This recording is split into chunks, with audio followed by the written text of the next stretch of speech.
Hey guys, so I am actually up here at Missouri State University today. I'm very excited to be here. Please stop by. I am in Carl's on the second floor in room 229 if you want to come just peek in and say hello. I normally have some sort of goodies for students who stop by, like candy or something, but I don't have that yet. So that will come in the future though. If you hear some noise. I actually have a really loud AC vent in here, so I'm sorry if that's a little. Hopefully, it won't be too annoying and maybe not too loud for y'all, but we'll see. Um, I'm working on setting up my office so it looks nice and cozy, as my son would say in here. But I'm still working on it, not quite there yet. Anyway, though, let's talk about you and what to do this week. So you have um, your recipe layout due this week. You can do there's many different um, extra credit opportunities as part of that assignment. Some of y'all have been asking for more extra credit, and be sure to look through those details to see some ways that you can get extra credit, and that will be due on Sunday.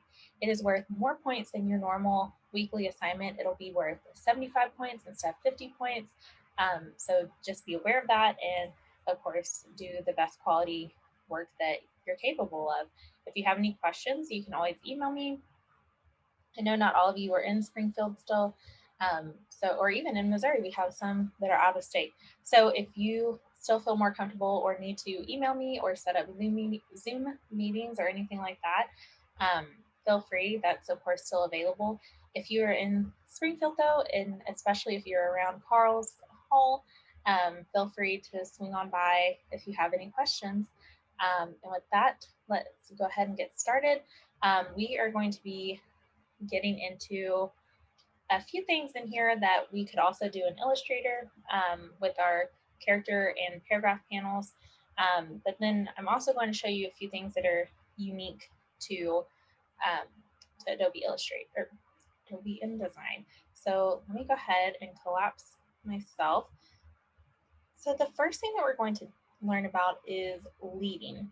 So leading is actually going to be the space between each line.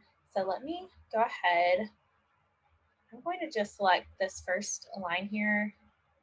Well, these first two lines at first to demonstrate to y'all so we can see it a little bit clearer. So first we're going to go to our character panel. And if you need to find that, if you don't already have it open, you can always go to Window, type in Tools, and then Character. You can also use the shortcut here, Command T, or you can come up to Type and then to Character. Okay, so many different ways to get there.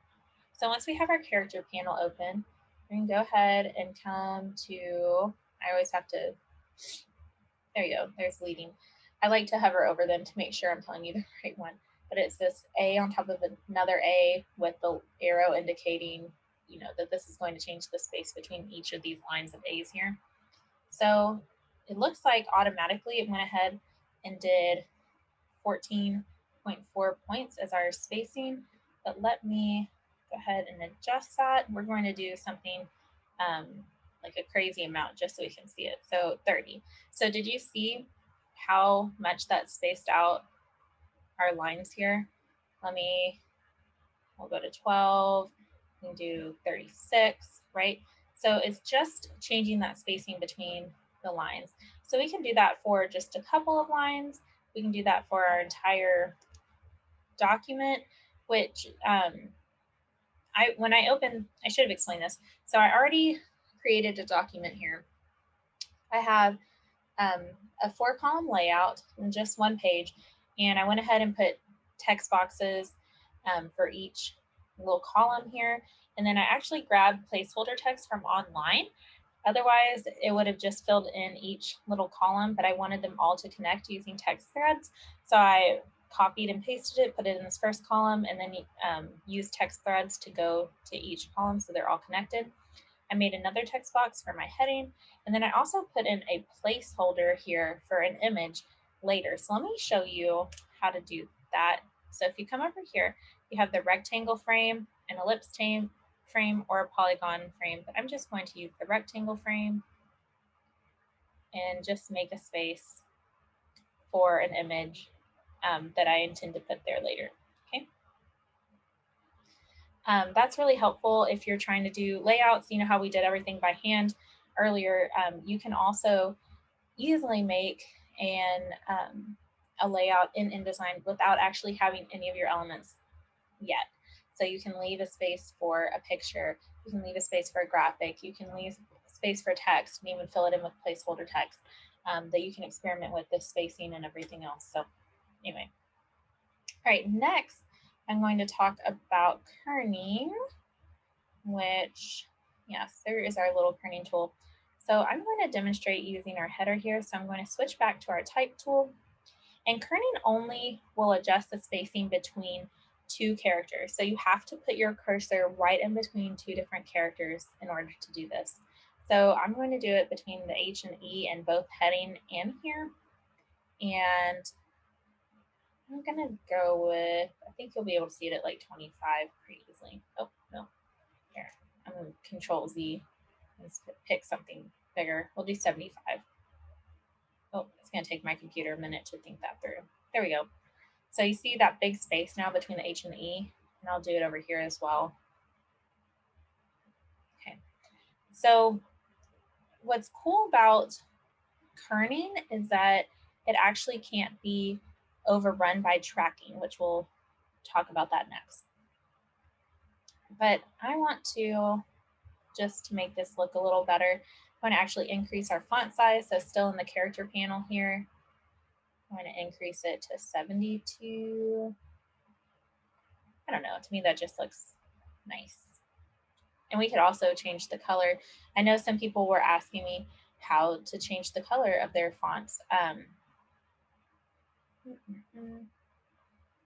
Oh, right, in InDesign, sorry. You come over here to the bottom left, you see your little T here. That means it's the fill for text, and then you can pick whatever color in the world.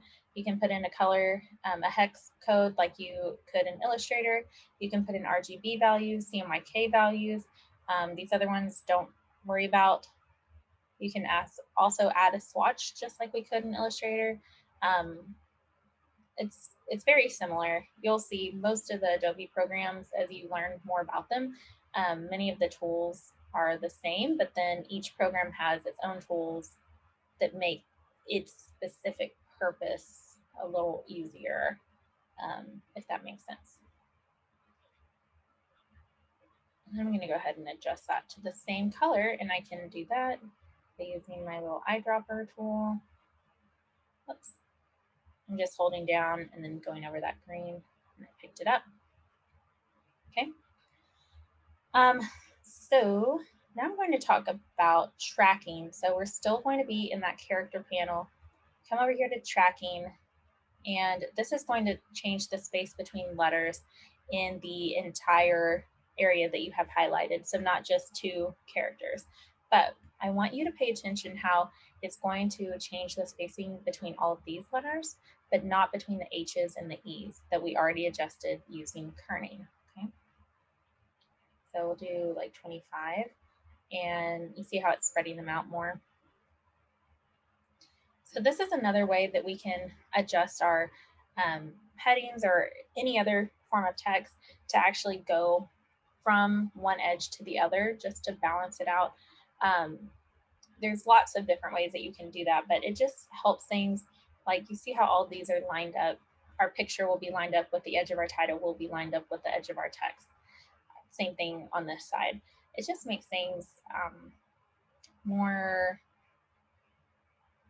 it just looks nice. And I'll actually give y'all some examples. I have this great book here, and I'm not suggesting that any of you purchase this unless you're really interested in graphic design. It's called Layout Essentials Using Grids by Beth Tondreau.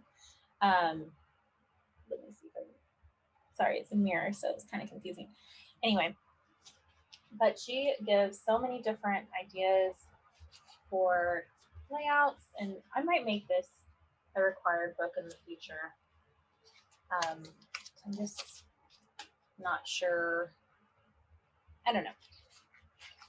I would like to at least have y'all read this one chapter, but I don't know if that's worth y'all purchasing. But anyway, now I'm going on and on. But she just gives excellent examples of layouts and how to use grids in order to make your layouts, which that's what that is a grid system, right? So drop caps are going to be sometimes you see in like a magazine or a book, especially older fancy books, like think the books at the opening of Disney's Cinderella or Beauty and the Beast or Snow White. You know, they're incredibly intricate and beautiful, right? But they have these large drop cap letters at the very beginning of paragraphs, which, you know, we don't really need to have anything that intricate. But if you did want to do a drop cap though, all you would do is go ahead and highlight that first letter in your paragraph and then come to your paragraph panel, which you can also get to by going to Window, Type, and then Paragraph, or going over to Type and then Paragraph. Okay. So we have that highlighted, and then this is your little drop cap tool. So you actually indicate how many lines you want it to drop. So right now it's not dropping any lines. Right now it's dropping 1 line, 2 lines. See how it's meeting up with the 2 lines, 3 lines, 4 lines. Okay. Let me show you what that looks like in the big picture. So you can also adjust from there, you know, the spacing on either side of it. Oops, what am I doing? Oh my goodness. You can change its font by going to the character panel. Then maybe you want something a little fancier.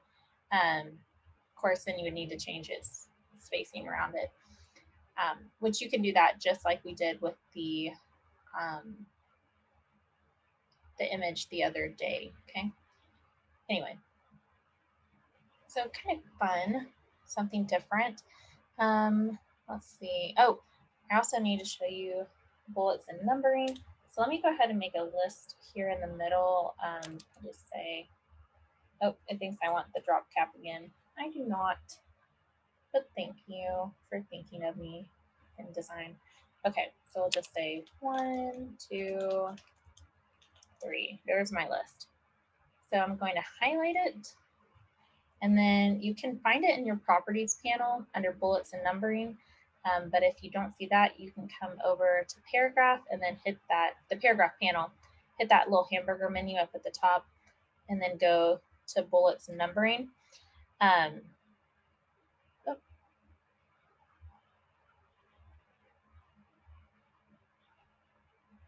We don't need the whole, well, we'll just do down here. Okay, so you can do your bullets, numbers, and then like you saw a minute ago, if you wanted to make a specialized bullet character or you wanted to change the adjustment, so like you think there's too much space between the bullet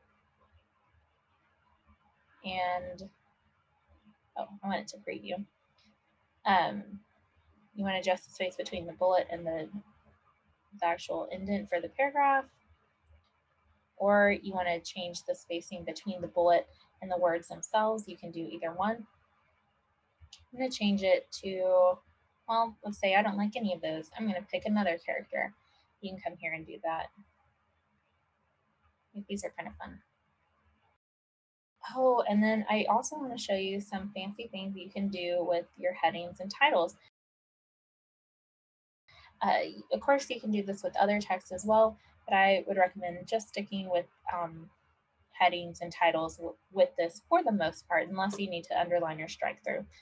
But let's see. So we'll go ahead, we'll highlight what we want to do. Oh, this will actually be under our character panel. So let's close that, go to character, and then again, click on that hamburger menu. And then you have all these different options. You can also get to it under properties, and then you can actually use these icons, which that might be easier to use.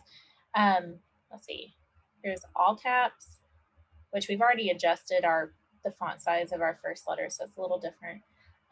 Small caps, if you wanted to have something in superscript, so like, let me see,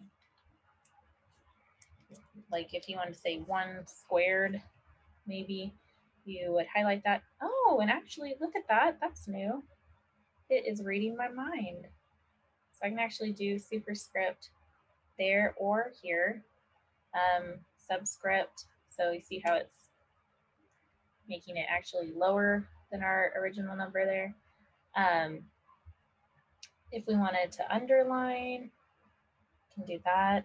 And then also strike through, which, you know, you don't see that too often, but every now and then you have a reason for it. Anyway, that is it for this week.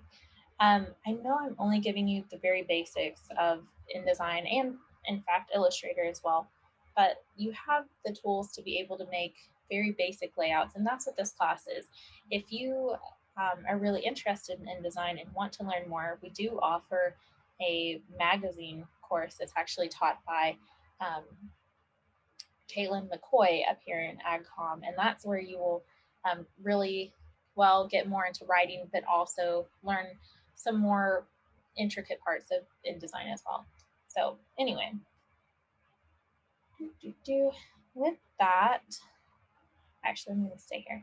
With that, that's all I have for you this week. Please let me know if you need any help with those recipe layouts. I know some of you said you're having trouble seeing feedback from me. Let me know if that's an issue for you, and I'll try to guide you through how you can actually see that. I know at first I was attaching rubrics to your assignments after I graded them that you could look through for the notes. Now I'm using the rubrics that are actually on Blackboard. So I'm not exactly sure how you're able to see it, but people are. You should be able, when you go through to review your grade, to see the feedback that I've given you and the reasoning for your grade. But again, if not, please let me know. Thanks to everyone who took the survey, the mid-course evaluation survey. That was really helpful. And I think that's it. Just make sure you do your recipe layout assignments by Sunday. So see y'all. Let me know if you need any help.